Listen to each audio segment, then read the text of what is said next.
and welcome to Goodwood for the season opener, the 81st members meeting. And here we celebrate 75 years since the first members-only event took place at this historic track, exclusive to those in the British Automobile Racing Club. 71 of these took place in the 50s and 60s before the event was reborn 10 years ago. And once again, we've got an action-packed weekend full of the world's loudest, most spectacular cars awakening this tranquil West Sussex countryside.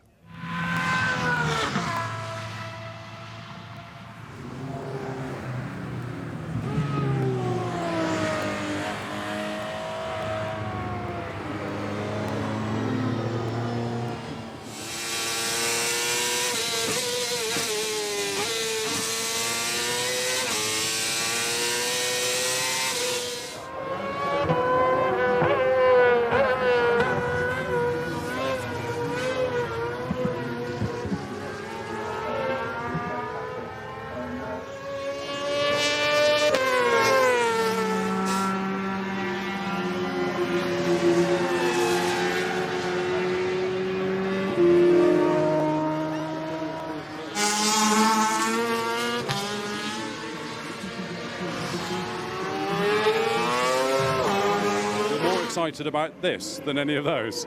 Definitely, I've never been not even close to that nervous that I am now. It's I never race bikes, I ride bikes, and for me to start to debut in such a circuit alongside all these heroes, and my teammate is Michael Rutter, can you believe it? It's very, very special. So I have a lot of respect for the circuit, for the riders, and I just try to ride with the same smile as I have when I drive a car, but I'm not sure I will manage it.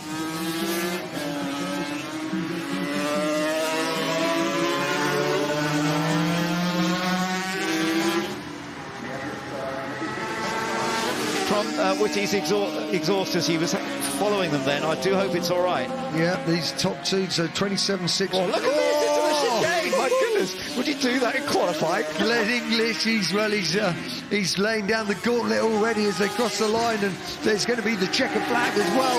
And let's have a look at English, 127.2, so he just pipped him on that last lap.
but working really hard, little puffs of smoke. The drivers are slowing it down as they turn into the chicane. Number 20, that's Audrain Motorsport, not in the Sunbeam Indianapolis. He's hopped over to something a little bit more recent. Not in the SF Trophy in this, but double time and twice the fine. Why not? Is that, he's got the lever on the outside. Is that the gearing? That's gear lever, yeah. Wow, and I love the fact that you can, he's got a clear visor as well, so it's just, you're transported back in time. He makes his way, angles that car through the final chicane and then back out onto the mains. Gerhard, it's fantastic to see you back in this Ferrari. Does it bring back happy memories? Yeah, very nice memories. Great to be back. I don't think I ever been back in this car since '89 when I driven it. All the pedals, all the mirrors, everything fits perfect. Like it was yesterday.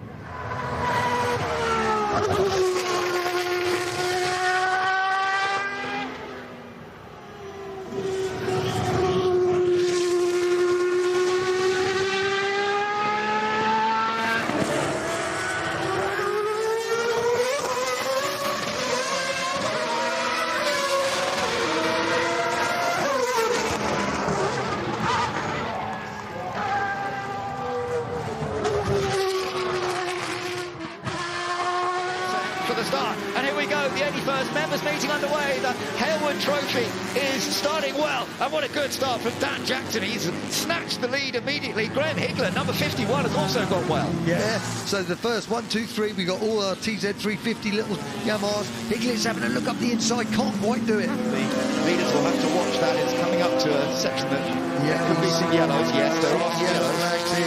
I think the guys have got it away. God knows the rider, but they're rider there. I see a green flag on the exit. Oh no, it is a red flag. You see a red flag there in the background as well. Yeah, so the race is being stopped. It is a red flag. The riders are taking full notice of that. At Goodwood, at the 81st members meeting, underway once again. And this time it's a much better start from Glenn English, number 25. He gets away far more effectively this time. But up the inside with Graham Higgler, number 51, making another good start. But that first turn is tricky, and Glenn has got it now. Glenn can win here at the Revival.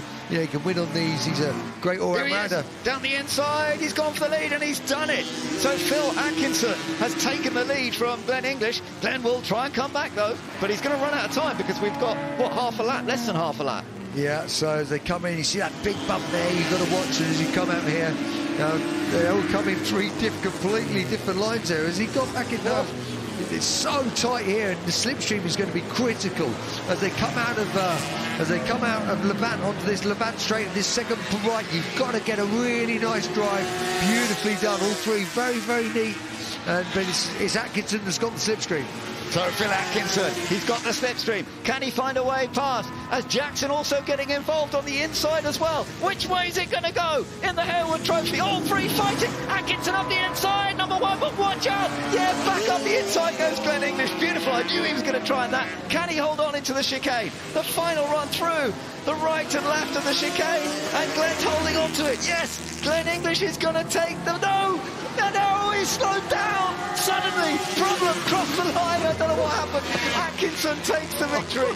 English is second. Down in towards Madrick, leaping across to as far right as possible. Charlie Richardson. It amazes me how the passenger just puts as much weight over the head, almost down to the ground on that through those right-handers. So quick shift to get the car, the bike balanced once again. And if you look carefully there, you see that rear wheel, the side wheel was just lifting a bit. You can see the scraper that she's got on the bottom that just protects her bottom as it skims against the tarmac.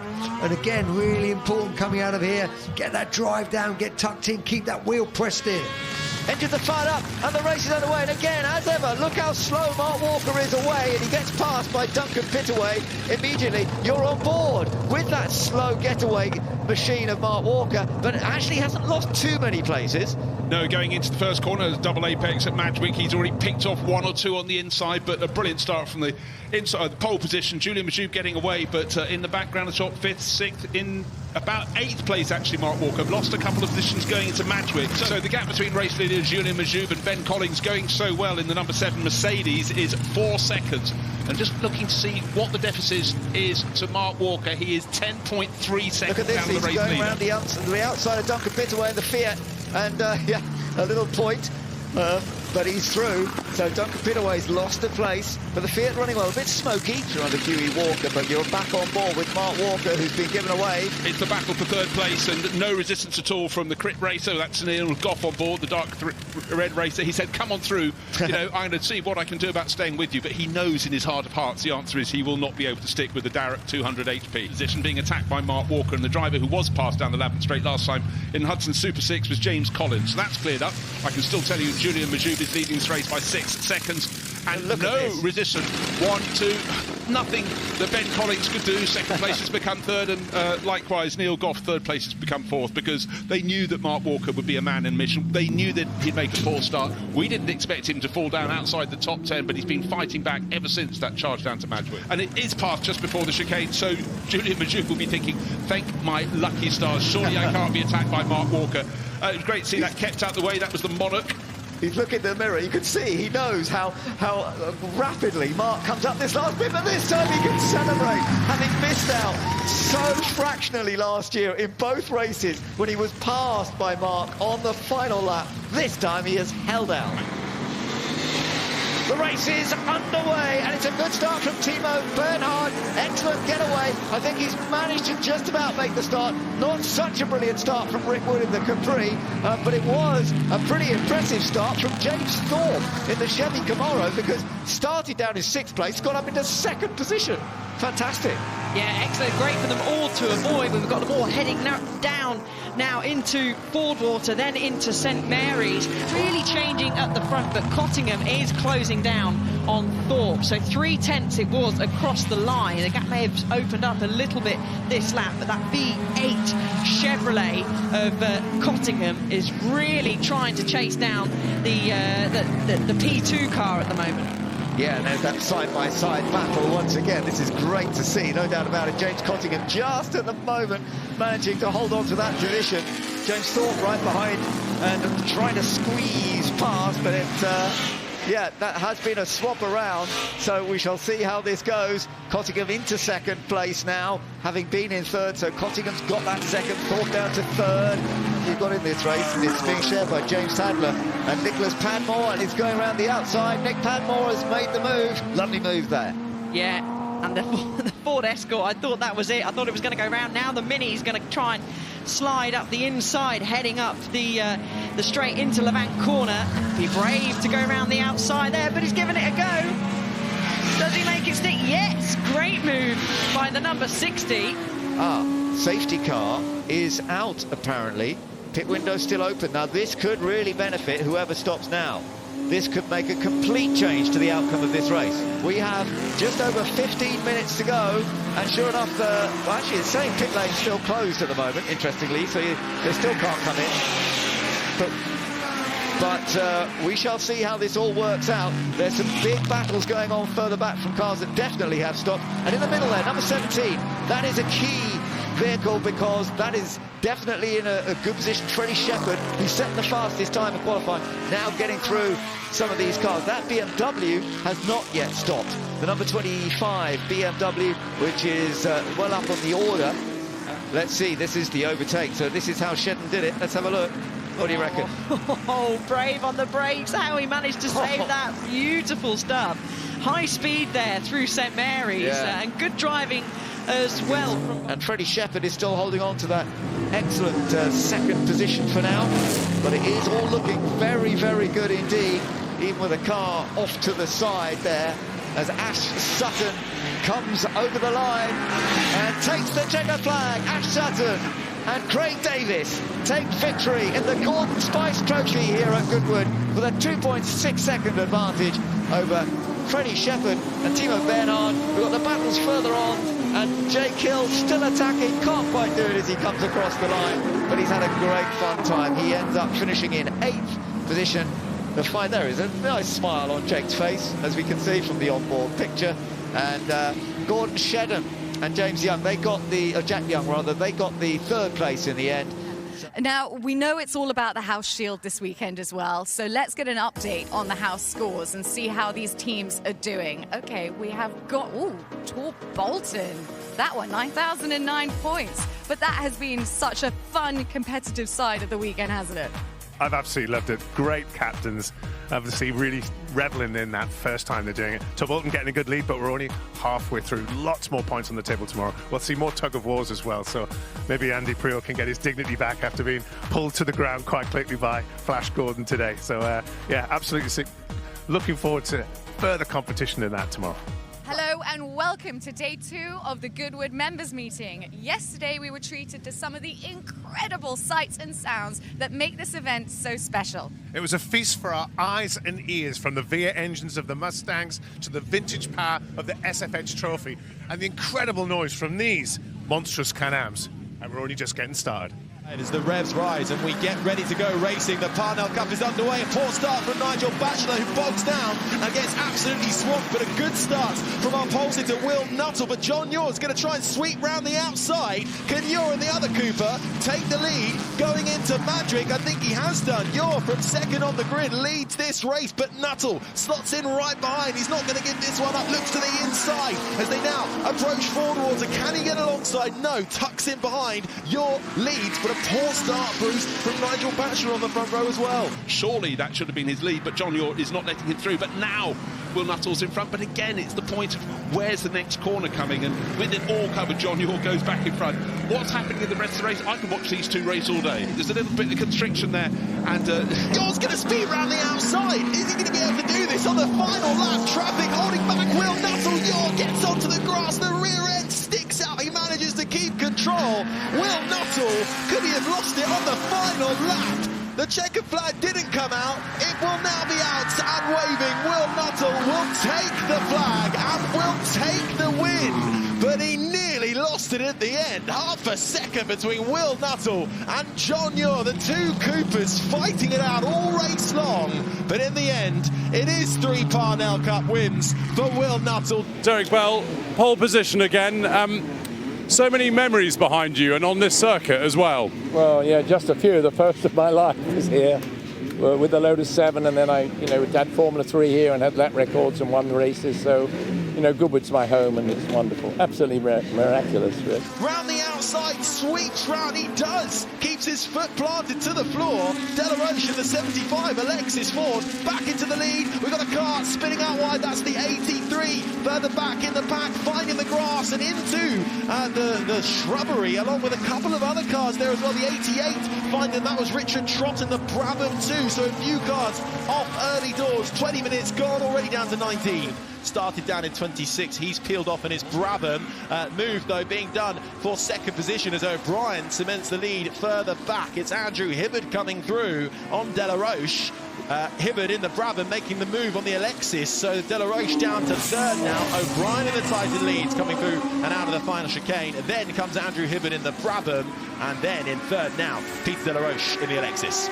Still nip and tuck with Andrew Hibbard in third in the Brabham. Then comes Jeremy Tim and then Spaghiari as we get the safety car, so the Porsche safety car out on track. Now we have a red flag thrown, and so all the cars will come back round and they will form back on the grid. This is Dan Eagling, who went off, and then a couple of other cars followed him. Richard Trott certainly followed onto the grass, not into the rough stuff where Dan Eagling ended up in that ex-Pico Troberg car at St Mary's, but plenty of runoff down there, and evasive action from those behind. But the front three, they had it absolutely nailed. What a brilliant start. And in third on the far right in the yellow, Alexis Ford, Mark 17, Peter Delaroche. And we are back racing. Another poor start from our pole sitter, Michael O'Brien. Even start from Hibbard and Delaroche. Who's going to come out and top into turn one? It's going to be Andrew Hibbard with Delaroche squeezing round the outside. The yellow flag is out. No overtaking through Madrick. So that cements Hibbard's position out in front. Delaroche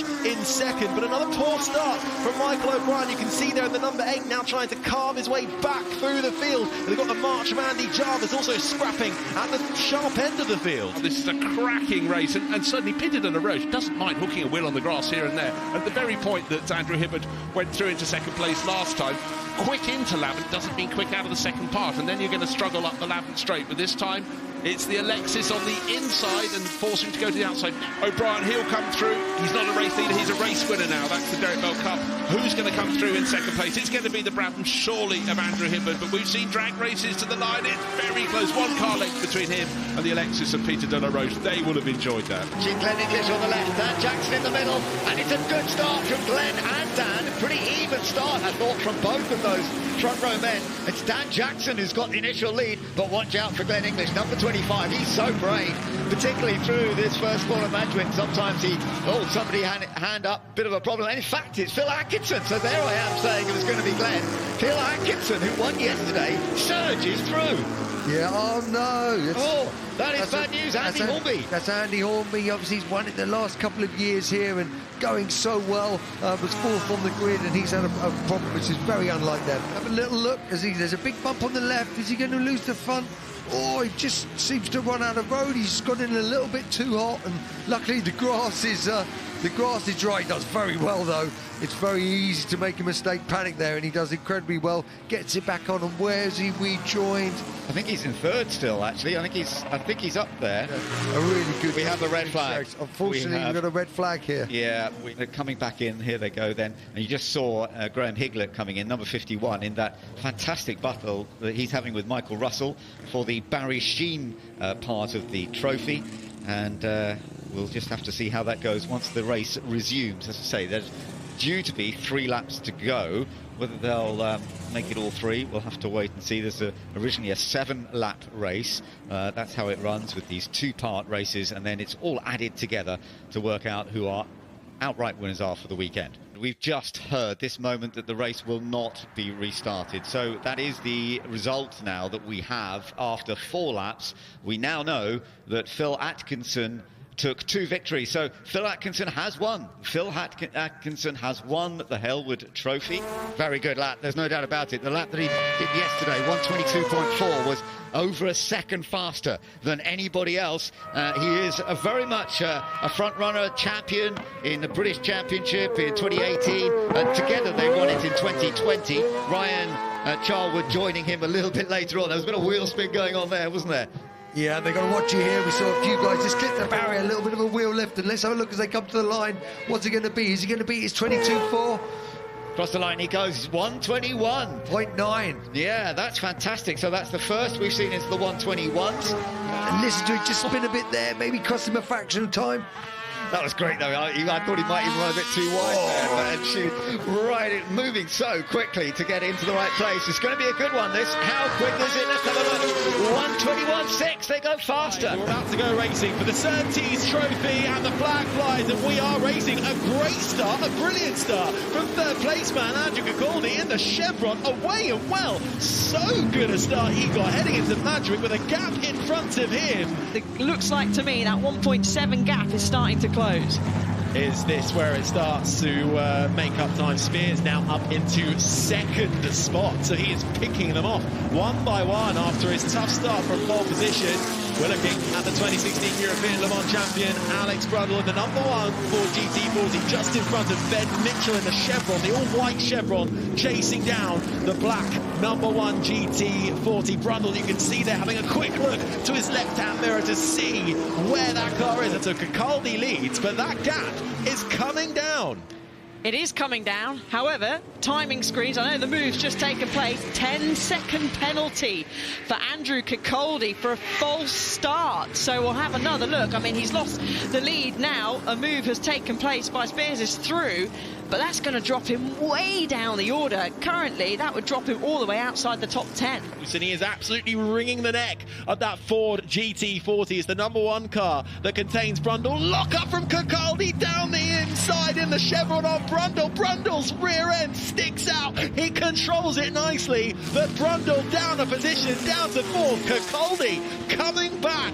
And now Ian Simmons in 2nd. Cacaldi 3rd. Brundle 4th, but Brundle with all the power, almost 468 brake horsepower in that GT40, now back in front of the chevron of Cacaldi. What a fight this is. A bit of a rough start for our pole sitter John Spears, but after getting and regaining the lead, has maintained between 2.5 and 3 second gap, and really is forcing the others behind him to do battle. It's Ian Simmons, it's Alex Brundle, and it's Andrew Kirkcaldy all doing battle over those podium places. Yeah, it certainly is. Alex Brundle getting a bit boxed there.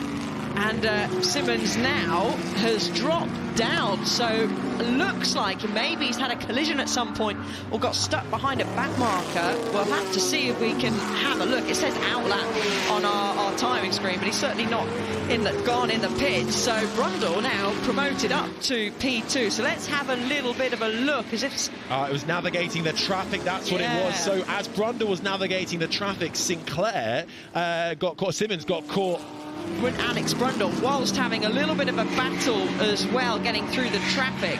But this battle for this final podium positions is raging at the moment. And is that Alex Brundle slowing? Brundle slow in the GT40. Falls down from second place. Alex Brundle, who started 10th and absolutely clawed his way up through the field, was up into second spot with only a few laps. Has there been a mistake? Is there an issue on the Ford GT40 of Alex Brundle, who plummets through the field? He's still running, but that promotes Simmons up into second. Then comes Bellinger, then Kirkcaldy, then Mitchell, all making their way through. Brundle dropping through the timings. There he is, just to the left of shot. He'll come through in a moment. He's just in the background there. You can see him still running. So was there a mistake for Brundle? We'll try and find out. But at the moment, he's lost second place, and through goes Simmons and the rest of the gang. Back markers coming into play for the two chevrons, though, and it's getting tight and tighter. Bellinger now embroiled in an absolute battle with the two chevrons behind. Bellinger holding out for the time being. Kirkcaldy's going to be coming under pressure from Mitchell in the 95 all-white chevron, who's going to make it round the outside. They close right up under braking to Bellinger in front, who's in the Cooper, and it's Kirkcaldy who wins out the chevron fight because Mitchell has to run out onto the grass through the chicane. Another lap for that, please. I'll take it very much so. And more pain for Alex Brundle, who's sliding down the order once again after being up into second. Did he come into the pits? I think so, yeah. So, it's so close to contact. There is the 129. Bellinger's off. Bellinger off into the grass, and also the other one as well, just skating off into the grass, but manages to rejoin. That's the Lola of Simmons. They were all so close to each other, absolutely pushing to the limit. It was only a matter of time before something went wrong. But because Kirkcaldy, that's the car we're looking at now, has the 10-second penalty, Ben Mitchell, all he needs to do is to stick right behind him, and second his. Leader spun, that's John Spears in the McLaren, the 96. The pole sitter, the race leader, has spun. He had a sizable gap, but has that cost him the lead of this race? I think it has done, and that means Kirkcaldy now finds himself back into the lead of this race with a 10-second time penalty. Ben Mitchell in the other chevron is 7/10 behind him. All he needs to do is stay within 10 seconds, and he's going to win this race if he can hold on to it for the next 2 minutes. Let's see what happened to our race leader. Is it going to be contact there? Possibly. I said the back markers would come into play, and it looks like, I mean, he had some kind of contact with the number 4. That's the Korachan for GT40, yeah, another one of our back marker. And he had over a 12-second gap as well, so he was obviously just desperate to try and make his way through. Through the chicane then, one final time to see off the Surtees Trophy, and what a race that has been. Andrew Kirkcaldy will take the checkered flag first, but with penalty applied, it will be the chevron of Ben Mitchell who takes the race win. John Spears, who started on pole, a poor start, led this race for so long, spinning out, will have to settle for second, and then the 117, the Lola of Ian Simmons, will round out the podium. Kirkcaldy with the penalty applied comes home in fourth. Charlie Martin with a great result from 9th on the grid, and the Lola will round out the top 5. I have no idea what happened. It was all going on around me. I was just trying to keep my head down, go a little bit quicker, and look after myself. But it got very busy at times, and there was a couple of times when I had a bit of space and I could actually think a little bit. But no, fantastic race, and yeah, awesome circuit and just really pleased to be here. Craig Davies sharing that car with Darren Turner in the red Mustang. On the far left, as you see it, will start on pole. Alongside him, Martin Whittaker Jr. Then it'll be Mark Matheson. Good start, though, from Davies and Matheson. Poor start from Whittaker in the middle. It looks like everybody just about got away. A slow starter at the back, but through into turn one as they make their way through Madgwick. Davies with the initial grunt off the line in the all-red number 9 car. The Polsteds are holding fort at the top as they come across the line. 6 laps completed in the yellow Mustang. Sandy Prius side by side coming through Madgwick. Can he hold it? The Mustangs door to door, stepping out, sliding the rear for Davies, keeping his foot in it, holding forth. So much pressure going up against a driver like Andy Priu. Priu in the yellow 99 Mustang, bringing Alex Buncombe in the 15 along for the ride as well. We're going to get 3 wide, Harry. Looks, just so close. Sorry, going into St Mary's there. Buncombe goes, thank you very much. The typical junior karting style. Here we go. So they'll both be used to having to make changes in these cars. Had to do it yesterday in the Gordon Spice Trophy. Out slides Fred, in goes Timo. Great effort from Fred Shepherd, has to be said. Oh, and all over the back. This is the number 116 car on board, getting so close. Shedded at the wheel, absolutely wringing the neck off that Mustang. Through he goes. And we've got a car in the wall at the chicane. It's the number 14 Mustang with Ash Sutton at the wheel, who's found the chicane facing the wrong way. Yellow flag, everyone being instructed to straight line it. I wonder, has there been contact with another car? I think we're about to see how it happened. Coming into the chicane. Yeah, and I think it has moved. Let's have a look. The barriers across. And I mean, the Daffodils got a great view, didn't they? Until they didn't, unfortunately. Scattered now all over the floor, and yeah, that has moved the barrier, and just managing to miss. There was the number 70 car. 79, I think it was Marino 79 car at the wheel of that. And we have got the safety car out, which I expected, because they were all, of course, having to cut the chicane. The marshals looking out the commentary box window are doing an incredible job. The 60th anniversary of the Ford Mustang. One stricken Mustang in the background, the remainder making their way down the start-finish straight now, and it's a good start, good restart for Andrew Jordan, who's got a jump on the field. Darren Turner and Gordon Shedden neck and neck coming through Madgwick. It's Gordon Shedden chasing down Darren Turner. You don't know where to look at the moment, do we? There's battles all along. Here comes Huff down the inside. That'll become the outside. Can the number 19 of Ingram hold it round? There's a little bit of contact door to door between the two Mustangs. You can just see how hard they are fighting the wheels of these Mustangs. It's so tight at the moment. Huff through on Franchitti, gets the move done. Can he control it under braking? Yes, he can.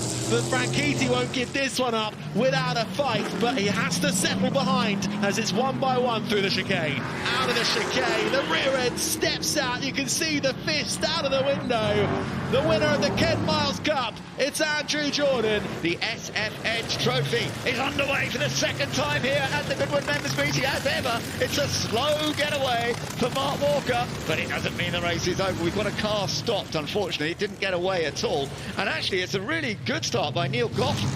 There we are. It's getting away now. Number 17, Francois van der Straten-Pontos. Now, we're used to with pedals, but a lot of them have the handles. Here we go then. He's got the opportunity now to take second place, Mark Walker, and there is really an opportunity. 8 seconds, 8.9 seconds, the two of them, behind the race leader now. He always has to brake earlier than the Sunbeam, but he should get his nose in front. Here comes the King. Here we go. This is a battle really beginning for the win here. And Mark Walker's got alongside, but you may well see Julian come back down the inside through this section because he can be quicker through the corners, but Mark's got that position. Absolutely vital. Can Julian try and challenge coming into the chicane? I don't think he's going to be able to this time because Mark Walker made a better start. And although Julian can't do much, look at the speed as they come out of the chicane. Once again, Mark Walker has taken victory. It's 1-1 this year after Mark won both by tiny amounts. But of course, the outright victory for the event depends on who was first by By how much amount. yesterday? Right, the margin that needed to be defended was 2.25 seconds. So incoming just under 1 seconds down. Julian Majoub has just had enough in the bag to take the aggregate victory. Let's wait, the power's on, away we go, and it's a good start from pole position, and it's a poor start from James Thorpe in the Vittorini, but Alex Buncombe from pole is soaring into the lead. Miles Griffiths is following him to second place. You're on board with Nigel Greensall now in the little Lotus as he tries to take advantage, and somebody just ran wide outside of him there. Whether that's going to come back, I think it has come back, yeah, so that's all right. There in the background, I'm just keeping an eye on James Thorpe, the second of these two you're looking at in the Vittorini, and then we're looking at Nigel Greensall, who's coming under more pressure from Ollie Bryant. These two very different cars, the Lotus versus the Porsche, both much less powerful than many of the cars around them, both super talented drivers. This could turn out into be a wonderful little duel between them. Yeah, you can see how hard they were pushing, because Nigel Greensall isn't known as the last of the breakers for nothing, but he really went beyond his braking point into Woodcote.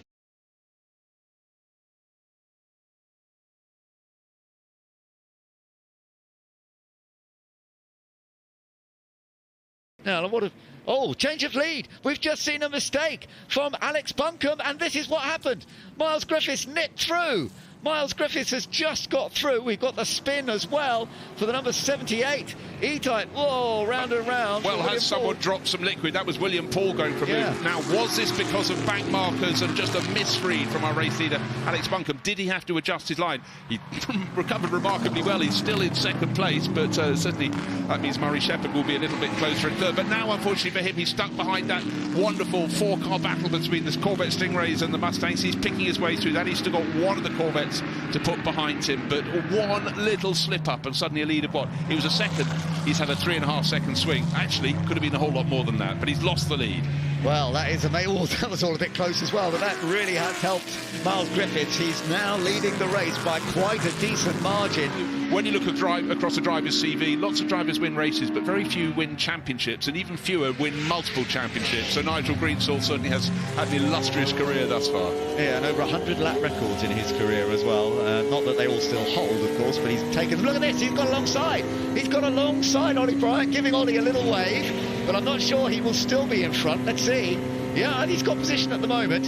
And he's now checking his mirrors. Okay, Ollie, where are you going? Oh, he's actually waving him, is he, or not? No, he's holding him off at this point. Now they're doing some lapping. Oh, the E-Type goes off. That was a moment ago. Sorry, that E-Type went off, that they were just lapping. That was McFadden who made a little error. Thankfully, didn't get tied up. So still going well there, Ollie Bryant. But, Ollie Bryant behind Nigel Greensall, but both of them still trying to take on Bill Shepherd. Now, this is where things do vary a little bit, because if you have to end up lifting... Oh, he's down the inside. Oh, he's having a little look. Oh, my goodness, that was tight. What's inside, Ben? The door was closed, but lock up in from the AC Cobra. Bill Shepherd will be getting a little warm under the collar now. And again, the better exit from the second and the 11th corners. So it's working out very, very well for Miles Griffiths in the TVR Griffith with his name. Yeah, one letter. What's one letter between friends? Griffiths, but it's been spectacular, and again, it's just great to have two cars that look so incredibly different, trading lap times to within a tenth of a second. They're pulled way clear of the best of the rest. That's Adrian Wilmot having moved finally up into third place, but here comes the run to the final flag. The Graham Hill Trophy goes the way of Miles Griffiths after a wonderful battle with Alex Buncombe.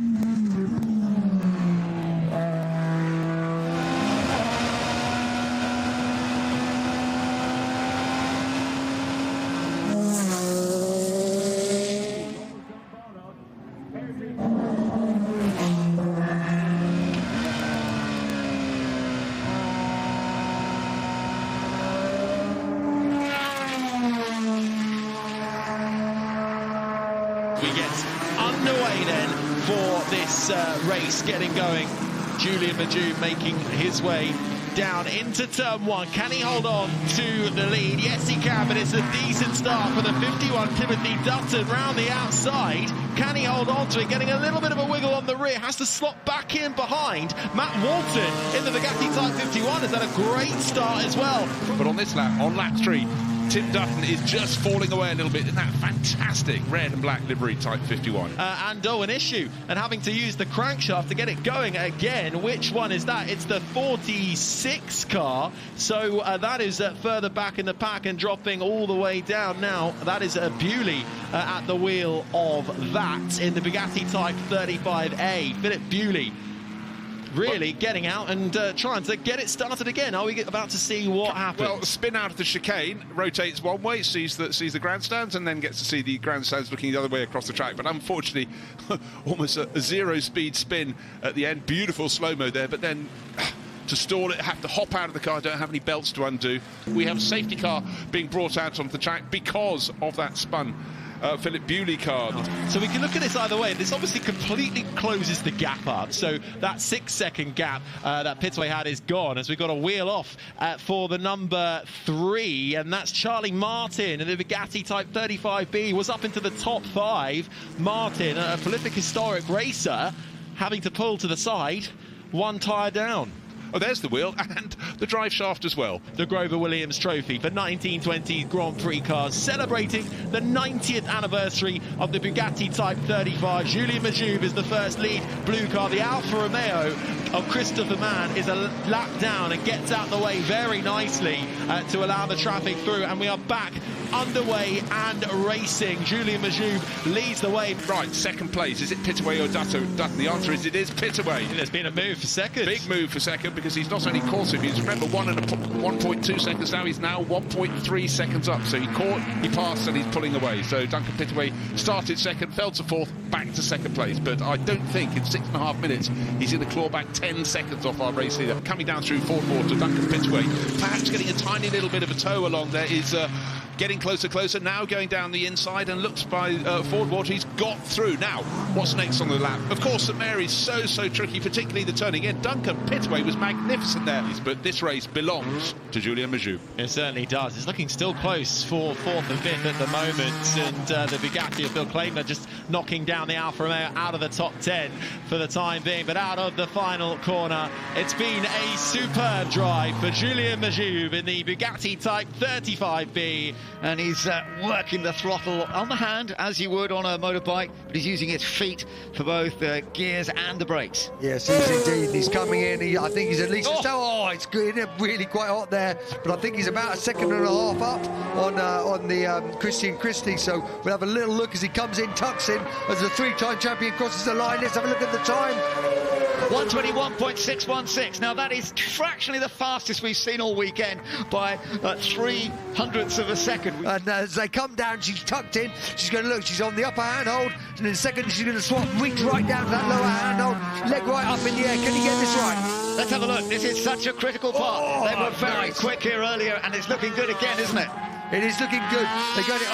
Beautiful coming out of there. It's now tucking them onto the line. Let's have a look. 1:21.6 to beat. Across the line they come. And they've done it. They've done it. 1:21.174. And the victory goes to Todd Ellis and Emmanuel Clement. What a fantastic run that was. That was a great lap. We're just about to get ready then for the Peter Collins Trophy. The flag flies, and it's a bit of a stuttered start for our pole sitter in the Maserati. I think Jack Rawls in the Austin Healey might have got the best start from the front row, but after the stuttering start, the Maserati 250S comes into its own, and Richard Wilson holds the lead in front of, I think, the Jag D-Type holding on into second. Yes, John Pearson, well, he's trying to hold on, but I think he might have been pipped by Jack Rawls in the end. Further fighting down, that's the 11 of Frederick Wakeman, the Jaguar C-Type, going toe-to-toe with Malcolm Harris in the Cooper T25 in 4th and 5th, but out in front then, it is indeed Richard Wilson. It's as it was at the start of this race, 25 minutes and counting on the opening lap. The Maserati 250S has the advantage for now, but John Pearson in the Jag D-Type steams past him down the inside and makes it look easy. The straight line speed of the Jag, not a match for that Maserati, but is the Maserati going to fight back? Takes a much tighter line to the apex, actually compromises on the exit as they come into the chicane, because now Wilson has got the Austin Healey of Jack Rawls all over the back of him, and they're bringing the Cooper of Malcolm Harrison along for the ride as well. Lap number 2 we go.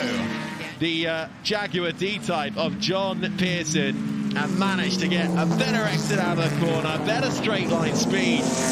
The momentum was with Pearson, but the gap is still less than a second. Rawls and the Austin Healey is third. Then comes Wakeman in fourth in the Jaguar C-Type. Then the top five rounded out by Malcolm Harrison in the Cooper T25. No big movers and shakers in that top five. They're all started in and around where they're all at the moment in and around where they started. But will the Maserati try and fight back through? Yes, he does. Richard Wilson gets back into the lead going through Madgwick, and it's chasing down Jonathan Bailey in the Jag D-Type, which is all over the back of Gary Pearson in the Jaguar XK120 Mistral. Look at the shark fin on the back of that Jonathan Bailey Jaguar D-Type. Such were the innovations of the time and the differences showcasing across the years. Absolutely fantastic. Battle though for the lead has switched. It's Wilson who has now fallen behind Pearson, the Maserati behind the Jaguar, and here is what happened. It's the old Yeller getting in the way once again, or not too much, but that was enough to unsettle the Maserati, and the more momentum was with Pearson, who now retakes the lead of this race. It's now advantage Jaguar. The Maserati is now in the hunt. It was Richard Wilson in that Maserati, which is now down in second, started on pole, got away well. The traffic, though, is playing havoc as the old Yeller has an issue with Ernest Nagamatsu at the wheel, pulls to the side. Mechanical issues suspected. Another one out of this race. And still the battle for the lead rages on. Down the inside, late on the brakes for Wilson in the Maserati. He gets the move, dumping it again on the grass. He does, the rear end steps out. He holds it together, and somehow Richard Wilson, my word, what a move that was, gets the Maserati back in front of the Jag. We actually have got a close battle. He's slow, he's slow, he's slow. He's got his hand up in the air for Pearson. He's got an issue. Is he going to peel into the pits at the end of this lap? He comes out of the chicane.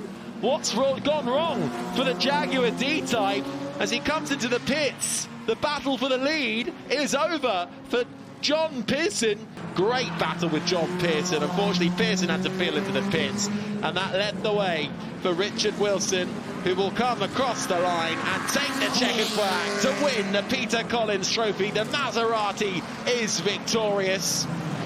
Flag goes down, away go the Minis. Good start, and as ever from the second row, good start from Nick Swift. But actually from pole, Larry Wall making a very good start. Number 64, that is Larry. He's on the inside, but round the outside goes Nick Swift in the blue and white Mini. And he may be brave enough to go right round the outside here. Look how close the Minis are. I love the way they wobble around through a fast corner like that.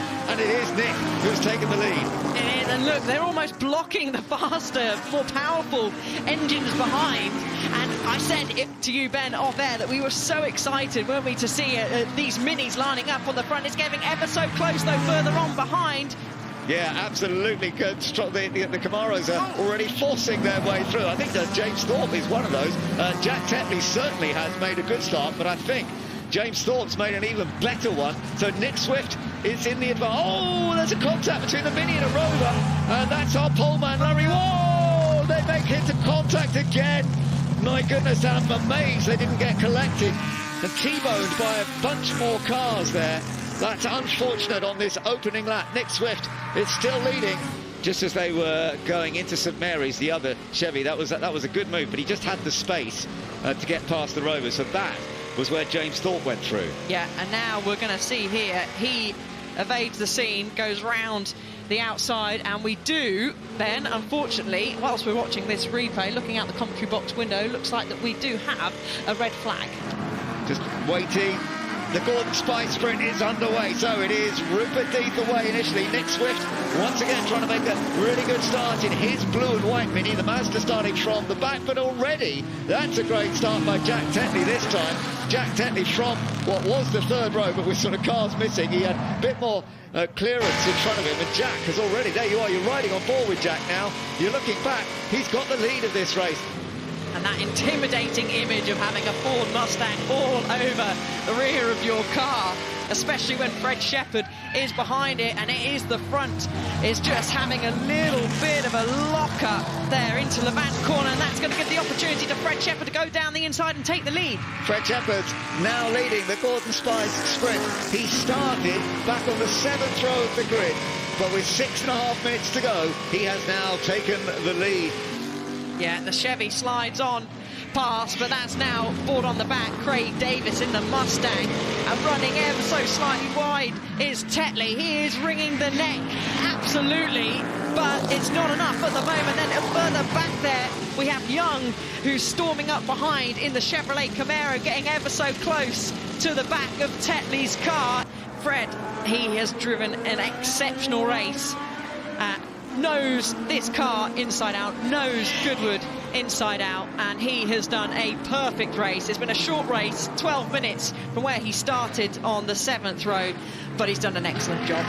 He really has. They finished second in the longer race yesterday as a two-driver race, but it is Fred Shepherd who takes victory in the sprint race in the excellent machine that has brought him all the way across the line. And second place goes to James Cottingham. Third actually does go to Jack Tetley. Oh no, it is Davis, I thought it was. Well, there we go. That is a wrap on Goodwood for the 81st members meeting. I can't believe it's all over suddenly. What an anticlimax. I want to keep living in this world. But guys, let's go and see who has won the House Shield. That has been the competition that has been running the layer across the members meeting. So here we go. What have we got here? It's Tor Bolton who have won 19,876 points. My goodness, these numbers do rack up, don't they? That's a lot of points suddenly got totted up over this weekend. So there we go with the House Shield.